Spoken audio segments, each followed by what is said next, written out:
नमस्कार, बखर लाईव्ह मध्ये आपल्या सर्वांचं मनापासून स्वागत। गेल्या अनेक वर्षांपासून प्रतीक्षित असलेल्या स्थानिक स्वराज्य संस्थांच्या निवडणुका अखेर होत आहेत।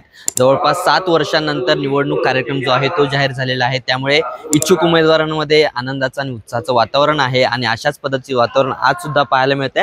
आज पुणे महानगरपालिकेची आरक्षण सोडत प्रक्रिया जी आहे ती पुण्यातल्या गणेश कला क्रीडा रंगमंच या ठिकाणी आपल्याला पार पडताना पाहायला मिळते। महापालिकेचे आयुक्त नवल किशोर राम यांच्या या अध्यक्षतेखाली ही आरक्षण सोडत प्रक्रिया या ठिकाणी पार पडते। त्यामुळे जवळपास 7 वर्षांनंतर या स्थानिक स्वराज्य संस्थांच्या निवडणुका होत असताना प्रत्येकच कार्यकर्त्यांच्या आणि इच्छुकांच्या मनामध्ये आपल्याला किंवा चेहऱ्यावरती एक वेगळाच आनंद पाहायला मिळतोय। आणि एकूणच आता ही आरक्षण सोडत प्रक्रिया पार पडत असताना ज्या काही सर्वसाधारण जागा असतील किंवा आरक्षित जागा असतील, महिलांसाठीच्या जागा असतील, अनुसूचित जमातीतल्या आणि जातीतल्या जागा असतील, या सगळ्याची सोडत प्रक्रिया जी आहे ती आज पार पडते। त्यामुळे एकंदरीतच या सगळ्या विषयावरती महापालिकेचे आयुक्त नवल किशोर राम हे पत्रकार परिषद घेणार आहे। या सगळ्या संदर्भात ते आपल्याला माहिती देणार आहेत।